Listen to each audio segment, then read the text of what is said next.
हम home maker हों या फिर वर्किंग वुमेन, हमारा दिन का बहुत सारा समय बीतता है किचन में। And kitchen is the heart of the home यूँ ही नहीं कहा जाता, क्योंकि सुबह से लेकर शाम तक हम हाउसवाइफ जो होती हैं अपनी फैमिली के लिए बहुत सारे डिशेस प्यार से प्रिपेयर करती हैं। लेकिन किचन के और घर के एंडलेस जो काम हमारे होते हैं, अगर हमें उन्हें स्मार्टली ना करें तो हमें काम करने में बहुत सारी चिड़चिड़ाहट भी होती है और बिल्कुल भी हमारा काम तरीके से नहीं हो पाता है। So hello and welcome back to the channel explore live with Pratibha. और आज काफ़ी लंबे समय के बाद मैं आपके साथ शेयर करने वाली हूँ पेंट्री ऑर्गेनाइजेशन की वीडियो। और ये जो टाइम है अभी मंथ की स्टार्टिंग है और बहुत सारे लोगों के घर में जो पेंट्री की शॉपिंग होती है इसी टाइम पर होती है, या फिर मंथ एंड पर मतलब जो किचन में हम अपनी पेंट्री फिल करते हैं। तो उस टाइम पर कुछ बातों का ध्यान रखना पड़ता है। तो कुछ ऐसे ही इजी टिप्स और हैक्स आपके साथ शेयर करूँगी जिनको ध्यान में रखकर आप अपने किचन को प्रॉपरली ऑर्गेनाइज कर सकते हैं और बहुत सारी वेस्टेज से भी बच सकते हैं। और काफ़ी बार मैं आपके साथ पेंट्री ऑर्गेनाइज की प्रॉपर वीडियो शेयर कर चुकी हूँ, तो मैं यहाँ अपनी वीडियो में लिंक शेयर कर दूँगी, तो आप जरूर से चेक कर लीजिएगा। और ये जो वीडियो है मिला जुला वीडियो है, इसमें थोड़ी सी मील प्लानिंग करेंगे, कुछ पेंट्री को देखेंगे कि जब हम पेंट्री खरीदने जाते हैं तो हमें किन किन बातों का ध्यान रखना पड़ता है।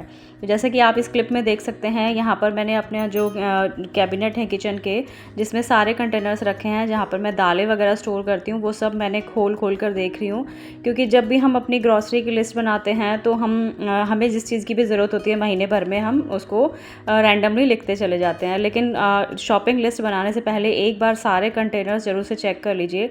जब भी हम कंटेनर्स को ओपन करके देखते हैं तो थोड़ा थोड़ा सामान हर कंटेनर में हमें मिल ही जाता है। जैसे दाल बची हुई है, कहीं पे छोले बचे हुए हैं, तो एक बार ज़रूर से चेक कर लीजिए कि आपके पास कितनी एक्स्ट्रा ग्रॉसरी है। और अगर आपको लगता है कि आपको उस ग्रॉसरी का दूसरा पैकेट मंगाना है, तभी उसको लिस्ट में ऐड करिए। अदरवाइज़ जो एक्स्ट्रा ग्रॉसरी है उसको पहले फिनिश करने की पूरी कोशिश कीजिए। हालांकि कई बार ऐसा होता है कि हर मंथ हमारा जो होता है ग्रॉसरी शॉपिंग का सेम नहीं होता है, क्योंकि फंक्शंस वगैरह और फेस्टिवल्स वगैरह चलते रहते हैं, या फिर घर में गेट टुगेदर भी होता है, बर्थडे पार्टीज़ भी होते हैं, या फिर एनिवर्सरी, जो भी सेलिब्रेशन हम करते हैं घर में, तो उसके लिए हमें ग्रॉसरी की ज़रूरत होती है। तो अपनी अकॉर्डिंग जो भी आपको ज़रूरत है उसी के अकॉर्डिंग आप अपनी ग्रॉसरी की शॉपिंग करें। इसका एक छोटा सा एग्जांपल मैं आपको देती हूँ। जैसे अभी जून मंथ गया है, तो जून जो मंथ होता है वेकेशन का होता है, तो बच्चों की स्कूल की छुट्टियाँ होती हैं, साथ ही साथ हम मम्मियों की भी छुट्टियाँ होती हैं, तो हम भी अपने मायके वगैरह चले जाते हैं, या फिर बहुत सारा टाइम हमारा ऐसा बीतता है कि हम बाहर ट्रैवल वगैरह पर चले जाते हैं, ट्रिप पर भी चले जाते हैं। तो हर बारी सेम ग्रॉसरी की शॉपिंग नहीं करनी चाहिए, अकॉर्डिंग टू योर नीड ही शॉपिंग करें। तो मैंने सारे कंटेनर्स चेक कर लिए थे, और जो स्पाइसेस बॉक्स थे वो भी चेक कर लिए थे, और जो कंटेनर्स मुझे लग रहा था कि वॉश करने वाले हैं उनको मैंने वॉश करने के लिए डाल दिया था। और मैंने यहाँ पर चावल और दाल भिगो दिए हैं। और नेक्स्ट डे की मील प्लानिंग ज़रूर से करके चलें। और थोड़ी सी मैंने डीक्लटरिंग करी है। जब भी एवरी मंथ मैं किचन की क्लीनिंग करती हूँ या फिर ग्रॉसरी की शॉपिंग करनी होती है, तो एक बार थोड़ा सा पूरे किचन में देख लेती हूँ कि कौन कौन से मुझे बर्तन हटाने हैं, कौन कौन सी ऐसी चीज़ें हैं जो एक्स्ट्रा पड़ी हैं। बहुत सारे ऐसे प्लास्टिक के कंटेनर्स होते हैं जो हम यूं ही रखते चले जाते हैं कि हम उसमें कुछ ना कुछ रीफ़िल करके रख लेंगे, जो देखने में बिल्कुल भी अच्छे नहीं लगते हैं। अगर आप कलेक्ट कर ही रहे हैं तो बिल्कुल सेम जो कंटेनर्स होते हैं वो ही कलेक्ट करिए। और जब चीज़ें सिमेट्री दिखती हैं तो ही उनको मतलब देखने में अच्छी लगती हैं। I think her home maker ऐसा ही करती है। जैसे कि किसान जैम की जो बॉटल्स होती हैं, ग्लास बॉटल्स, तो मुझे उन्हें कलेक्ट करने का बहुत ज़्यादा शौक है, क्योंकि मैं उनमें काफ़ी चीज़ें स्टोर करके फ्रिज में मील प्लान करती हूँ। तो आप भी इस तरह का थोड़ी से जुगाड़बाजी में बिलीव करते हैं तो सेम कंटेनर्स जो एक शेप के हों, एक साइज़ को के हों, तो उन्हें ही कलेक्ट कीजिएगा। तो यहाँ पे देखिए मैंने काफ़ी सारा सामान है वो डीक्लटर कर दिया है। और हर मंथ जब भी मैं किचन में ग्रॉसरी शॉपिंग करती हूँ तो थोड़ा थोड़ा सामान निकाल देती हूँ। इससे जो नेक्स्ट टाइम ग्रॉसरी आती है या फिर हम शॉपिंग करते हैं किचन में, नया सामान, कभी कभी कंटेनर्स वगैरह भी चेंज करते हैं, तो उनके लिए भी जगह बनानी पड़ती है। साथ ही साथ यहाँ पे जो मेरी स्पाइस ड्रॉर है, इसमें जो खाली कंटेनर है इनको भी मैं फिल कर दूंगी। और जो मेरी मसालादानी है उसमें भी सारे मसाले मैं रीफिल करके रख दूंगी। और उसके नीचे मैंने एक पेपर लगाया है, उससे हमारा जो मसालादानी का कंटेनर है वो जल्दी गंदा नहीं होता।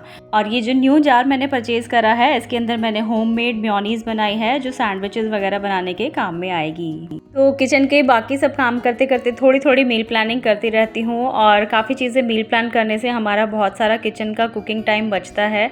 और इन ड्रॉर को भी मैंने ऑर्गेनाइज यूटिलाइज़ करा था तो मुझे ज़्यादा गंदे नहीं लग रहे थे, तो मैंने थोड़ा बहुत एक्स्ट्रा सामान था वो हटा दिया है। और थोड़ी सी ग्रॉसरी अभी आई थी, तो अभी काफ़ी सारी ग्रॉसरी आनी बाकी है। तो हस्बैंड लेकर आ गए थे मखाने, पीनट्स और वर्मीसेली।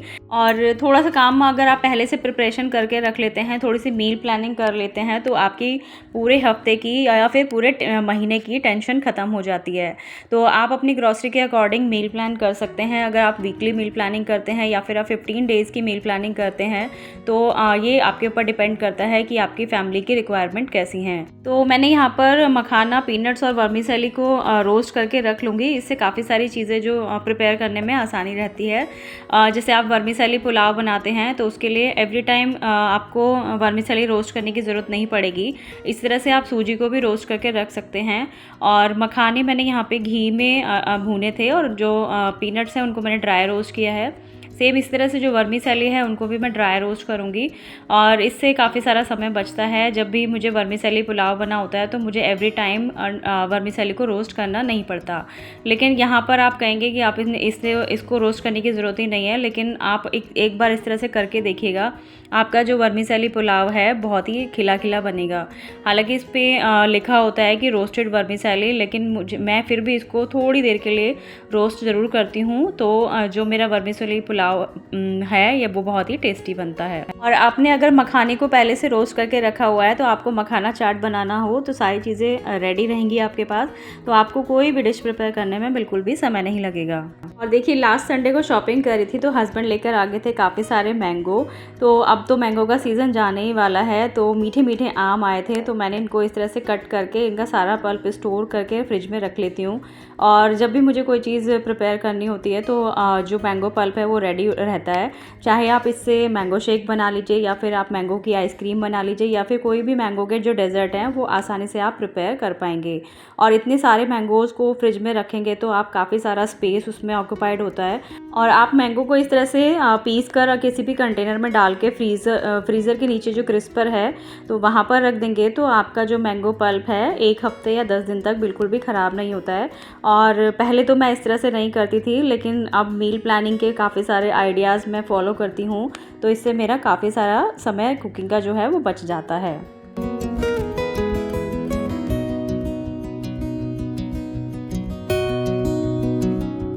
और इस तरह से आप मील प्लान करके चलते हैं तो कोई भी डिश आप फटाफट से प्रिपेयर कर सकते हैं। तो ये शाम का समय था, तो मैंने दोपहर में थोड़ी सोयाबीन की सब्ज़ी एक्स्ट्रा बनाई थी, तो और वो बच गई थी, तो उसी को हमने शाम को यूज़ कर लिया। वो खाना कभी भी वेस्ट नहीं करना चाहिए। तो मेरे पास सब्ज़ी बनी हुई थी और मेरे पास थोड़ा सा टाइम भी था, तो इस टाइम को मैंने यूटिलाइज़ करने की सोची, और मैंने सोचा कि बच्चों के लिए मैं कस्टर्ड बना देती हूँ। और काफ़ी बार आपके साथ मैंने कस्टर्ड की रेसिपी शेयर की है। आज मैं बना रही थी बटर स्कॉच कस्टर्ड। तो जैसे नॉर्मली कस्टर्ड बनाते हैं, दूध गर्म कर लीजिए, उसमें आप कस्टर्ड पाउडर जो है अलग से एक ठंडे दूध में मिक्स करके थोड़ा थोड़ा इसके अंदर डालते रहिए, और थोड़ी देर में आपका कस्टर्ड बनके तैयार हो जाएगा। और अब इसमें मैंने ऐड कर दी है चीनी। और इस तरह से आप कस्टर्ड बनाएंगे तो आप इससे कई तरह की रेसिपीज़ तैयार कर सकते हैं, लेकिन आज मैं थोड़ा सा डिफरेंट स्टाइल में कस्टर्ड बनाने वाली थी।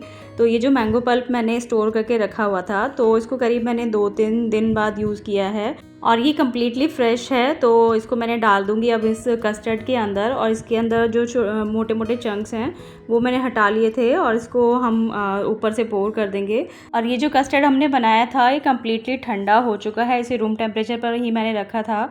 बस इसके अंदर आप डाल देंगे मैंगो का पल्प, और मोटे मोटे जो यहाँ पे मैंगो के टुकड़े हैं वो मैंने अलग कर लिए हैं, इनको कट करके ऊपर से गार्निश करूँगी। तो इस तरह से आप कस्टर्ड बनाएंगे तो आप मैंगो कस्टर्ड भी बना सकते हैं, और साथ ही मैंगो आइसक्रीम भी बना सकते हैं। तो दोनों ही रेसिपीज़ मैं आपको इसी वीडियो में दिखाऊंगी। तो इस तरह की कंसिस्टेंसी इसकी हो जाएगी। और अभी मुझे ना थोड़ा ये थिक लग रहा था, तो मैं इसको दोबारा से पीसने वाली हूँ। आप चाहें तो इसके अंदर दूध की क्वांटिटी थोड़ी ज़्यादा करके आप इसको एज अ शेक भी पी सकते हैं। और जो नॉर्मल मैंगो शेक हम बनाते हैं उससे ज़्यादा कहीं अच्छा लगता है इस तरह का ये मैंगो शेक, क्योंकि इसके अंदर बटर स्कॉच वाला जो कस्टर्ड हमने ऐड किया है। तो फ़िलहाल तो मैं बनाने वाली हूँ मैंगो आइसक्रीम। तो मैंने पीस के यहाँ पर ये जो फूड कंटेनर होते हैं इस तरह के, तो उसमें डाल दिया है। अगर आपके पास आइसक्रीम जमाने का कोई और कंटेनर हो तो आप उसमें बना लीजिएगा। अब बस मैंने इसको फ्रीज़र में रख दिया था और बच्चों को बिल्कुल भी सब्र नहीं होता है जब इस तरह की कोई चीज़ बनाते हैं। और मैंने तो आइसक्रीम बनाने के लिए रखा था और आप इसको ऐसे भी एंजॉय कर सकते हो। सपोज़ आपके घर में कोई गेस्ट आने वाले हों तो आपको कोई डेज़र्ट रेडी करना हो तो बहुत ही ईजी सी रेसिपी है ये। आप इसके अंदर फ्रूट्स डाल दीजिए या फिर आप इसके अंदर वर्मीसेली रोस्ट करके डाल दीजिए, बहुत ही अच्छा लगता है। मैंने अपनी पुरानी वाली वीडियोस में आपके साथ शेयर किया हुआ है वर्मीसेली कस्टर्ड भी। तो सेम डे बच्चों ने इसे एंजॉय किया था। फिर बाकी जो यहाँ पे कस्टर्ड बचा था उसको मैंने ओवरनाइट रख दिया था और ये नेक्स्ट डे की क्लिप है। तो ये जो हमारा कस्टर्ड है ये अच्छे से जम गया है। तो आप इसको थोड़ी देर रूम टेम्परेचर पर रखेंगे तो इसमें आप इस तरह से इसको कट कर लीजिए आइसक्रीम की तरह से। और सच मानिए अगर आपने ये अभी तक ट्राई नहीं किया है तो ज़रूर से ट्राई कीजिएगा। और मैंगो का सीज़न जाने से पहले इस तरह की जो भी रेसिपीज़ मैंने आपके साथ शेयर करी हैं तो ज़रूर से ट्राई कीजिएगा। और हमारी यहाँ पर आइसक्रीम बनके हो गई थी तैयार और सच में इसका टेस्ट मैं बता नहीं सकती कितना अच्छा था और बच्चों को तो बहुत ज़्यादा पसंद आई। तो मैंने लंच के बाद बच्चों को ये सर्व किया था।